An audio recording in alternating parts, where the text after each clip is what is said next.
à tous, c'est Mimi Lily, j'espère que vous allez bien. Il est très tard, il est quasiment 23h et je me mets à tourner cette vidéo maintenant. Pourquoi? On ne sait pas. Je voulais vous tourner un vlog. J'avais pas trop d'idées de vlog à vous tourner, mais j'avais envie d'en faire un. J'avais vu des idées sur BookTube, machin, mais j'avais pas envie de encore reprendre l'idée de quelqu'un d'autre. J'avais envie de créer un truc par moi-même, vous voyez, il me fallait trouver une idée de vlog. La dernière fois, je m'étais dit faire un vlog sur un livre connu, pour ça que j'avais lu Fourth Wing. J'ai hésité à refaire pareil avec La femme de ménage, mais j'ai commencé à lire le livre en oubliant de filmer, donc tant pis. Et donc j'ai cherché d'autres idées de vlog. Pour tout vous dire, ça fait 2 fois que je tourne cette vidéo, vous allez comprendre pourquoi après.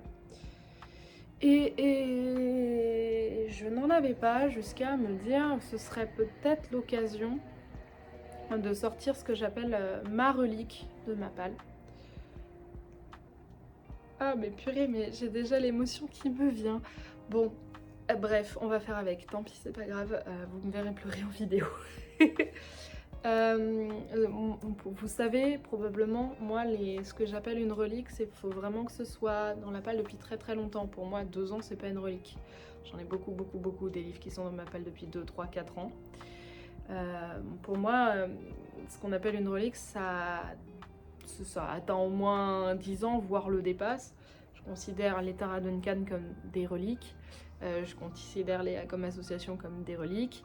Et donc, je considère ce livre-là comme étant l'unique relique que je n'aurais pas déjà lu, parce que Tara Duncan et comme association, ce serait des relectures que j'ai envie de faire. Donc la vraie relique de Mappal, en tout cas le livre le plus vieux qui est dans Mappal personnel à ce jour, il s'agit du Souffle du Jasmin de Gilbert Sinoué. Sorti chez Flammarion, et j'ai regardé tout à l'heure, cette édition date de 2010. Moi je ne l'ai pas reçu en 2010, comme vous voyez il y a un tampon de médiathèque dessus, donc en fait c'est que ma mère elle était revenue avec des caisses parce que la médiathèque faisait un espèce de vide-grenier, et elle nous a dit mais servez-vous, on les a eu pour rien. J'allais me dire peau de chagrin, mais c'est pas du tout comme ça qu'on utilise cette expression. Bref, oh là là. On les a eu pour 3 fois rien, et donc faites votre choix parmi tous ces livres, prenez ce que vous voulez, et puis... Et je me souviens que à cette occasion, il y avait ma mamie, ma grand-mère qui était là. Ma grand-mère qui est décédée, et du coup c'est aussi la raison pour laquelle je refais cette vidéo, c'est que déjà je me suis mise à pleurer pendant la première tourne, mais c'est aussi parce que je me suis rendu compte que j'avais un espèce de blackout sur l'année de son décès. Mais si je dis pas de bêtises, c'est en 2021. Et je sais que quand j'ai choisi ce livre, donc ce livre-là, ma grand-mère m'a dit « Ah, bah quand on aura fini de le lire, je veux bien que tu me le prêtes, parce que je veux bien le lire. » Il est toujours dans ma palle, donc vous avez une idée. En fait, j'étais très très proche de ma grand-mère. On était vraiment très fusionnels. J'avais vraiment une relation très forte avec elle. Même ma soeur une fois m'a dit, parce qu'on n'a jamais eu d'histoire de préférence dans notre famille, mais elle m'a même dit une fois, ça va être dur pour nous tous quand mamie elle va partir, mais pour toi ça va être encore plus dur parce qu'on voit que vous avez une connexion, quoi. Et elle le disait absolument sans aucune méchanceté, aucune animosité, rien du tout, c'était juste un espèce de constat. C'était un déchirement, en plus je m'y attendais, ça faisait un moment qu'elle... Alors, elle n'allait pas bien, mais elle allait moins bien. Oui, ça a été très très compliqué, et je m'en suis beaucoup voulu, parce que je pense que le Souffle du Jasmin, il doit être rentré dans ma pile à lire, je dirais, aux alentours de 2016-2017, donc quasiment il y a 10 ans. Sauf que c'était une période dans ma vie où en fait j'avais envie d'avoir des bouquins mais je lisais plus. Je lisais plus du tout, j'avais beaucoup lu jusqu'au collège, début lycée. Après j'ai un peu abandonné la lecture pendant toutes mes années d'études. J'ai eu mon bac en 2014 j'ai recommencé à lire au moment où j'ai commencé à être prof très timidement, puis au confinement. Et donc j'ai eu mon CAPES, donc mon concours de prof en 2018. Donc j'ai eu mes premières classes sur l'année scolaire 2018-2019. J'étais stagiaire, j'avais des lycéens. Et je me souviens avoir lu pendant l'été 2019 Pug l'apprenti, parce que je me souviens l'avoir lu pendant ma surveillance de bac. Mais en tout cas, je sais qu'il figure dans mon carnet de lecture que j'ai commencé en 2020, donc ça veut dire que je l'ai de toute façon forcément terminé en 2020. Voilà, donc j'ai dû le terminer pendant le premier confinement, je pense. Voilà, tout ça pour dire que du coup j'ai mis ce livre dans ma pile à lire dans une période où je ne lisais plus du tout. Et j'aurais pu laisser ma mamie passer d'abord, puisque du coup, bah, elle ne le découvrira jamais. Hein. Voilà. Et donc j'ai laissé cette lecture à l'abandon pendant très longtemps parce que je m'en voulais terriblement. J'avais une espèce de culpabilité. Tout le monde m'a dit mais tout le monde s'en fiche, mamie elle lisait tellement de livres, je suis sûre qu'elle y pensait même plus, elle s'en souvenait même pas. Oui, mais moi je le sais. Moi je sais que au moment où j'ai dit que je voulais lire ce livre, elle m'a dit ah prête-le-moi quand tu l'auras fini. Et que je l'ai jamais lu à temps pour être capable de le lui prêter. Et voilà. Et du coup, c'est compliqué. Et du coup, ça fait presque 10 ans qu'il dort dans ma bibliothèque. Les premières années parce que j'avais la flemme. Et depuis 5 ans parce que c'est trop dur. C'est trop dur. C'est aussi l'une des raisons pour lesquelles je fais pas de tri dans ma panne. Pour être très honnête. Et du coup, je me suis dit que peut-être qu'il était temps de balayer un peu les démons du passé et d'accepter de vivre avec. Et peut-être que ce sera une façon de me reconnecter avec ma mamie ou d'avoir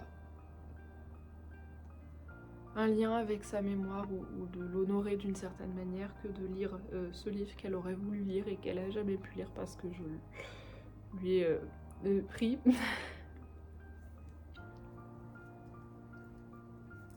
Voilà. J'espère que ça va être une bonne lecture parce que j'ai pas envie de pas l'avoir empêché de lire un livre pour que moi-même ça ne me plaise pas. Je vais arrêter là. En fait, je pense que ça sert à rien que je relance 50 fois cette vidéo. Je vais pleurer à chaque fois. Donc, je vais m'arrêter là pour maintenant tout de suite. Et puis, je vous reprendrai quand j'aurai commencé le bouquin et je vous dirai ce que j'en pense comme un avis lecture pour de vrai.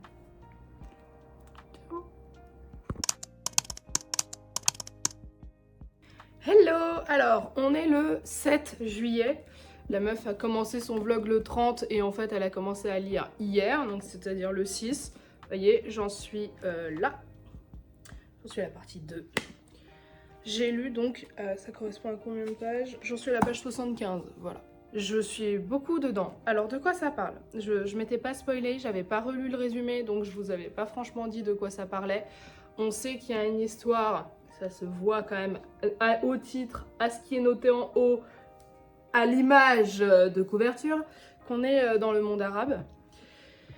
Et je voulais pas me respoiler de quoi on allait parler. Il se trouve que c'est un livre historique, en l'occurrence, qui parle de cette période un peu sombre et dont nous on parle pas trop en France, où pendant la Première Guerre mondiale, il y a un espèce d'édit, comment ils sont appelés ça, l'édit Sykes-Picot, un truc comme ça, où la France et l'Angleterre se sont gentiment partagé les terres du Moyen-Orient, parce que, bien sûr, on a le droit de faire ça et de revendiquer des terres qui ne sont pas à nous, et de les partager en scred, pendant que les autres sont au front.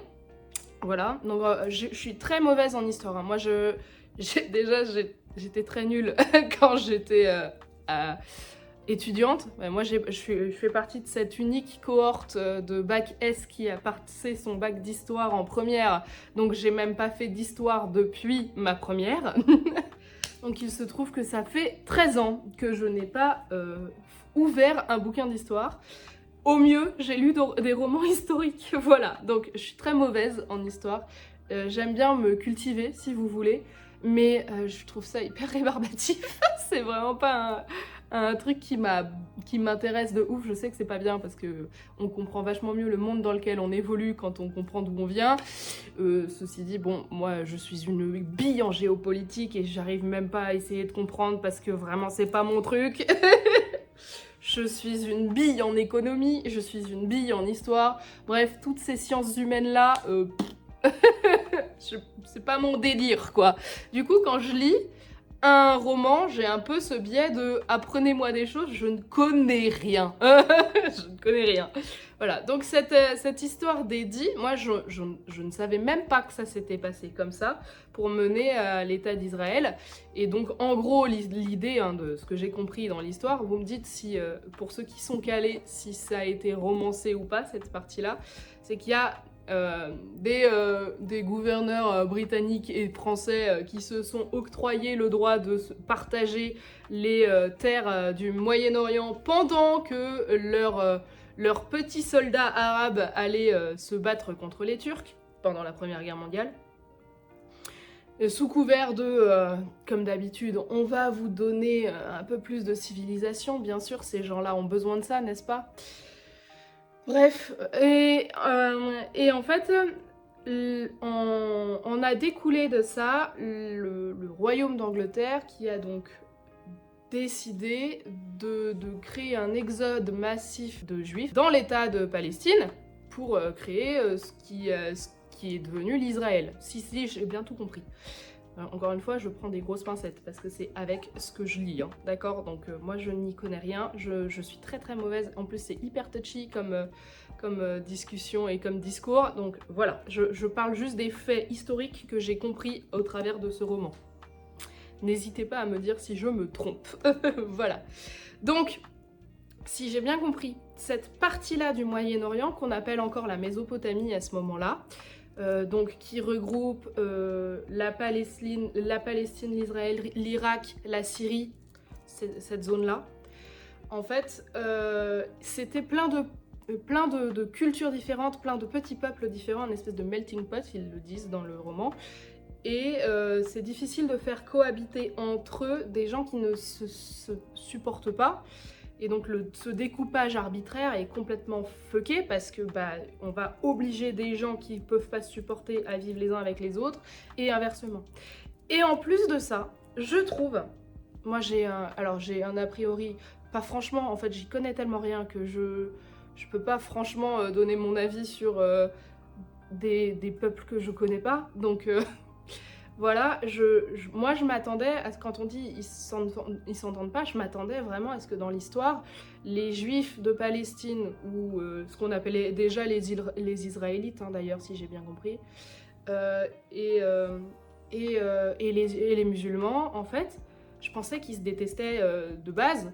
C'est pas du tout le cas. Enfin, en tout cas, c'est pas du tout ce qui est dépeint dans le roman. Dans le roman, on a plusieurs familles. Une famille juive, une famille palestinienne, une famille égyptienne et une autre pour l'instant que j'ai pas encore vue. Et en fait, tous ces gens-là sont adorables les uns avec les autres. Tout le monde s'entend bien en fait. C'est pas parce qu'ils ne croient pas en la même chose et qu'ils n'ont pas les mêmes idées qu'ils ne sont pas capables de s'entendre et de se comprendre. Et je trouve ça bouillonnant d'humanité, j'adore. Voilà, donc en fait c'est vraiment un espèce de message d'amour au départ. La première partie c'est vraiment ça, on sent qu'il commence à y avoir des trucs qui se passent au niveau géopolitique, je veux dire, mais on est dans le quotidien de plusieurs familles qui ont des cultures hyper opposées ou hyper différentes en tout cas, et qui sont tous potes. Et ça j'aime beaucoup, enfin franchement ça m'a mis une espèce de claque de ah ouais, en fait les médias nous manipulent beaucoup en ce moment pour ce qui se passe entre Israël et Palestine évidemment, mais moi j'étais partie du postulat que les juifs d'Israël et les musulmans palestiniens ne pouvaient pas s'entendre. Et en tout cas à cette période-là, donc là on est dans les années de la fin de la Première Guerre mondiale, donc on est à genre une fin 1918 là, hein, au début du roman. Bah en tout cas à cette période-là c'est pas le cas. Donc je vais pas rentrer un petit peu dans le détail géopolitique, c'est pas trop l'objet.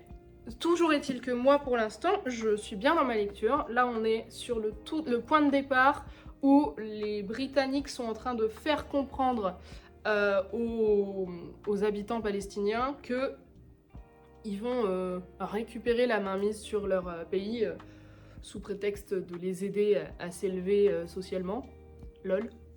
Voilà. Et là, on en est là et on suit tous les points de vue. Donc on a parfois au sein d'une même famille, on n'a pas les mêmes points de vue. Il y en a qui sont d'accord avec les Britanniques parce qu'en fait, quand ils sont sous la coupe britannique, ils vivent pas mal. Et il y en a qui prônent l'indépendance très très violemment, et donc là on commence à voir les espèces de mouvements révolutionnaires, si vous voulez. J'en suis vraiment au tout début, hein, donc il fait 470 pages, un truc comme ça, le roman, et j'en ai lu que 75. J'ai lu la partie 1, vraiment ça c'est vraiment on a posé le décor. Mais par contre, je suis vraiment bien dans ma lecture, j'aime beaucoup ce que j'ai lu jusque-là pour l'instant. Déjà, j'ai la sensation d'apprendre plein de trucs parce que bah, c'est encore une fois vraiment un truc, une zone géographique que je connais très très peu, et en plus un pan de l'histoire que je ne connais mais pas du tout. Voilà, donc déjà j'ai l'impression d'apprendre beaucoup de choses. Je trouve que ça fait du bien aussi d'avoir ce genre de lecture parce que on a tous des a priori, je pense, sur telle ou telle personne qui nous sont pas, qui sont différents de nous pour X ou Y raison. Et je pense que ça fait du bien de remettre un peu l'église au milieu du village, bah, c'est comme ça que ça se passait dans la réalité, vous voyez, et ne pas se faire déformer l'esprit par des médias ou quoi que ce soit, ou je ne sais pas. Je trouve que dans tous les cas, c'est le genre de lecture qui fait du bien et qui ouvre l'esprit. Voilà, c'était ça mon point. Bon, et bien sur ces belles paroles, je vais continuer à lire.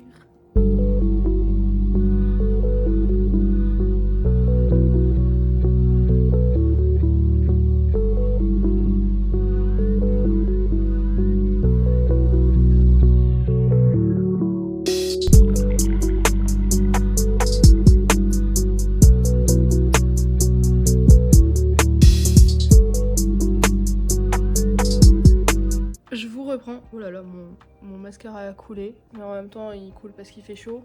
Voilà. Je vous reprends parce que j'en suis arrivée pile à la page 100 et ça y est, le feu aux poudres, ça commence à vraiment péter.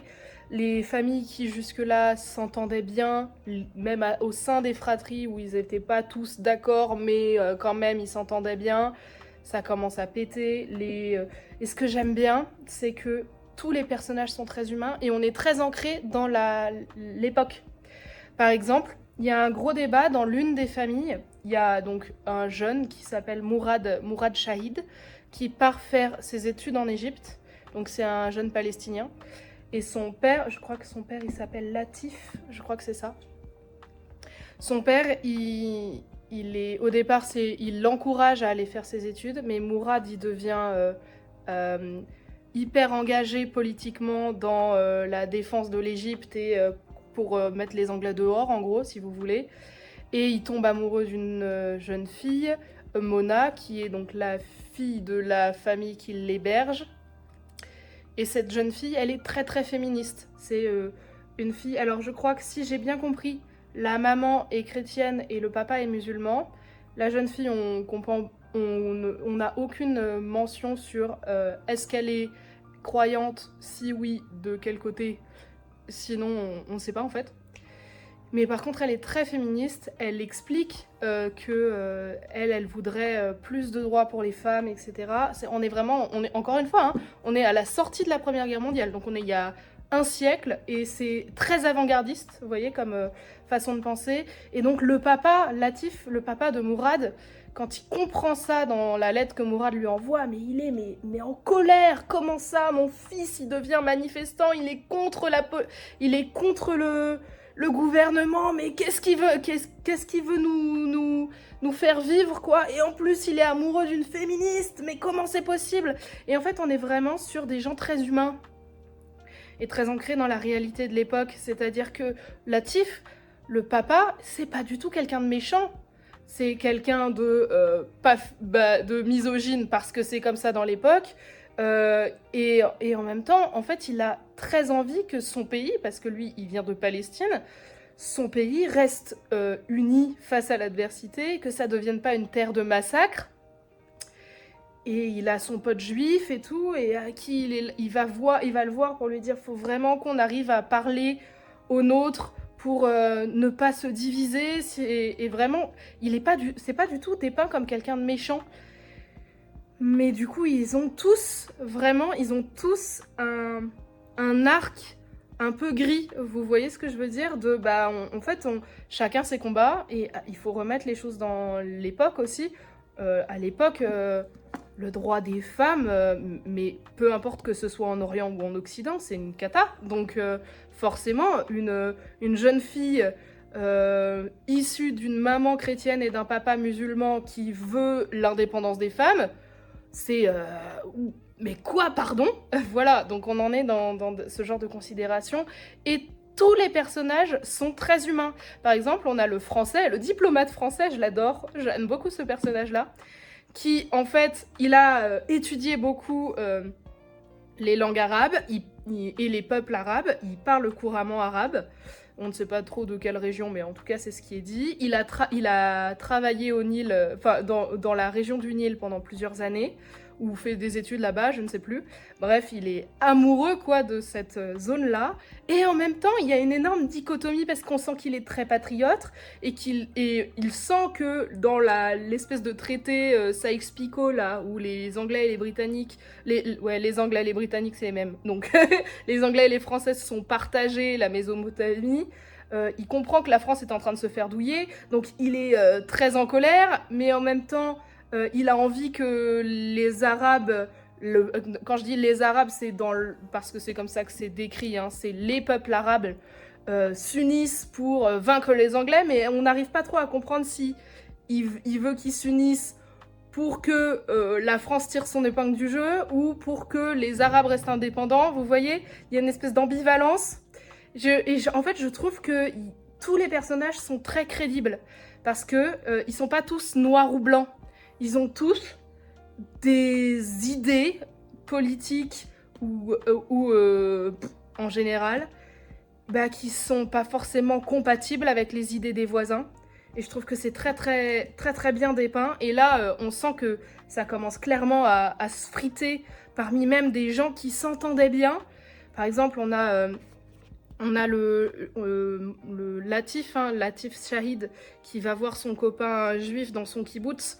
Et en fait, il y a un des gars du kibbutz qui explique que de toute façon, la terre de Jérusalem revient aux Juifs et que c'est très bien que les Juifs reviennent. Enfin, on a vraiment toute cette panoplie du spectre qui est là et le Palestinien qui est là. Moi, je venais pas du tout pour dire que les Juifs n'avaient pas leur place. Je venais juste pour défendre le fait que là, en vendant une terre à des juifs, il y a des paysans musulmans qui se sont fait tirer dessus. Enfin, vous voyez, on est vraiment dans une espèce de volonté de pacifisme d'un côté et une volonté d'indépendance de l'autre qui sont pas compatibles. Et je trouve ça très très fort. Enfin, vraiment, je trouve ça très fort. Et je trouve vraiment que la force du bouquin, c'est le fait que les personnages soient aussi humains et ils aient tous des failles. Voilà, pour l'instant, c'est là où j'en suis. Il faut que je lise plus avant de vous refaire une update là parce que on va déjà être à au moins 15 minutes de vidéo, peut-être même 20.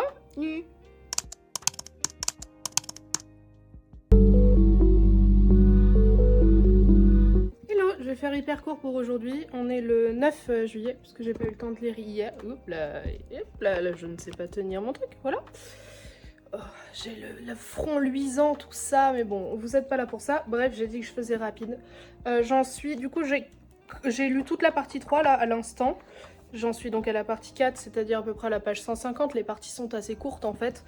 Mais là, ça y est, les trucs explosent vraiment. Je pressens que ça va être dramatique, de toute façon ça ne pouvait que être dramatique vu le sujet du livre.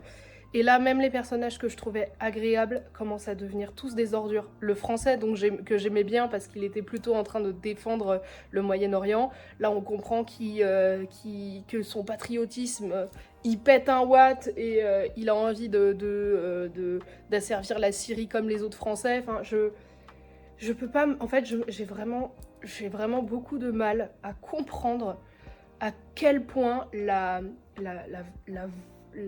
l'espèce de viciosité, la volonté des hommes, c'est d'asservir les autres. Vraiment, ça me débecte.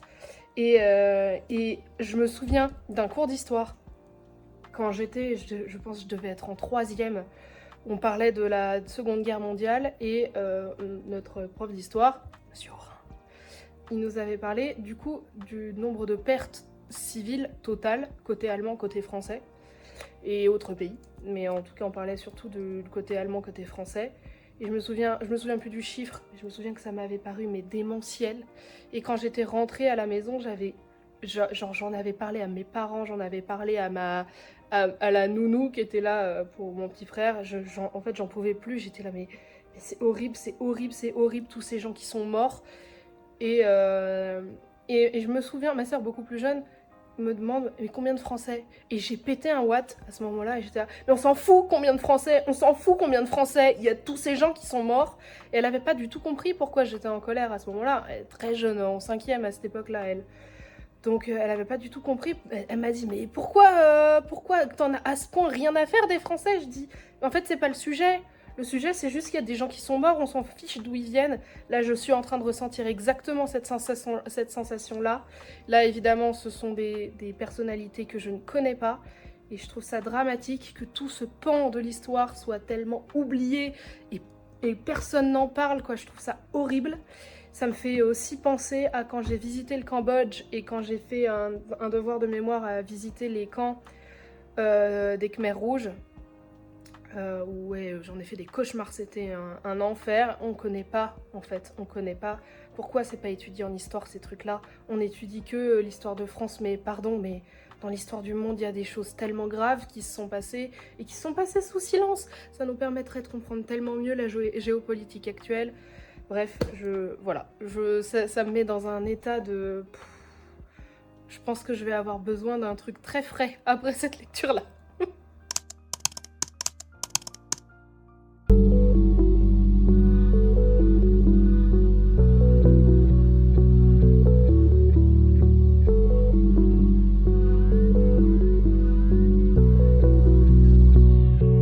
Hello, je vais pas parler très très fort parce que je veux pas embêter mon grand-père, parce que là je suis accessoirement chez lui.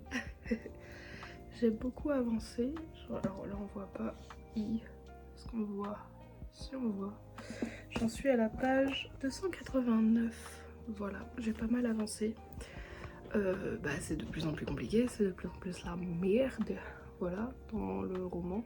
Là, on en est à un point où ceux qui étaient hyper pacifistes, hyper sympas, se font engrainer par les autres et deviennent dangereux. On voit aussi l'avènement du parti des frères musulmans, qui est donc parti extrémiste qui suit les préceptes de l'islam avec beaucoup de force. Et on comprend qu'en fait c'est une réaction au fait que l'Occident impose la migration massive des Juifs dans la zone moyenne-orientale, donc sur les terres qui sont principalement arabes. Et du coup c'est une des façons de protester, puisque les protestations au départ sont plutôt relativement pacifiques. Alors il y a effectivement des anicroches à droite à gauche, évidemment, parce que là où j'en suis dans le roman, on est en 1937, donc le temps a avancé. Donc forcément il y a eu effectivement des moments compliqués, des débuts de guerre civile, mais qui sont relativement étouffés. Et en fait à chaque fois qu'il y a un parti qui s'élève pour aller expliquer leur mécontentement aux Britanniques et aux Français, personne ne les écoute, quoi, en gros. Et du coup, on en arrive à un niveau où ils se disent, quand je dis ils, c'est les personnalités arabes, qu'il n'y a plus d'autre choix que d'utiliser la force. Et sauf que plutôt que de se retourner contre les Anglais, ils se retournent contre la migration massive des Juifs, donc contre les populations juives qui sont arrivées dans la zone palestinienne. Et on a des familles juives et musulmanes qui étaient au départ amies, qui là commencent à s'entre-déchirer, des gens qui s'entendaient bien, et en fait leurs enfants se font la guerre, quoi. C'est assez dramatique, mais ça nous rappelle un peu que c'est par l'inaction, l'action ou l'inaction des gens qui sont pas du tout compétents en la matière, ou c'est pas leur domaine, que la montée des extrêmes se fait. Voilà. En tout cas, c'est ce que j'arrive à lire et que je comprends de ma lecture. S'il faut en tirer des conclusions, ça pourrait être une bonne idée. En tout cas, ça a mis le feu aux poudres, si vous voulez, et après, l'incendie s'est propagé au fur et à mesure, et des peuples qui ne se détestaient pas du tout finissent par se détester. Ce qui se passe, c'est qu'on est donc juste avant la Seconde Guerre mondiale, là où j'en suis. Donc les Juifs sont évidemment persécutés en Europe, donc ils n'ont pas d'autre choix entre guillemets que d'émigrer dans la zone moyen-orientale et en Palestine, et donc forcément les gens qui habitent là, ils sont pas contents parce qu'ils se font un peu envahir, ensevelir sous des nouvelles personnalités qui vont travailler dans les champs à côté de chez eux, qui vont racheter leurs affaires, qui vont ériger des murs entre leurs maisons. Enfin, il y a des torts de tous les côtés, si vous voulez. Il n'y a pas de gentil et de méchant. C'est juste une somme, mais de toute façon c'est comme ça que ça fonctionne l'histoire, il n'y a jamais de gentil et de méchant. Il y a une somme d'actions qui va amener au drame. Voilà. Et là on est en train d'arriver dans les drames. Je suis un peu déçue parce que j'avais un personnage que j'aimais beaucoup qui était le personnage de Mourad. Il était hyper pacifique et là il est en train de vriller petit à petit, et c'est assez dur de voir ce genre de comportement, mais bon, de toute façon c'est comme ça que l'humanité fonctionne, n'est-ce pas? Donc je vais m'arrêter là. Magnifique, admirez mon magnifique pyjama, je transpire, c'est un enfer chez mon grand-père, il fait une chaleur, mais c'est à crever, je sais pas comment il tient. Il tient pas très bien d'ailleurs. Bref, je vais aller me coucher. Ciao. Mais quand même, avant que j'aille dormir, admirer l'une de ces merveilleuses bibliothèques. Il y en a beaucoup d'autres dans cet appartement.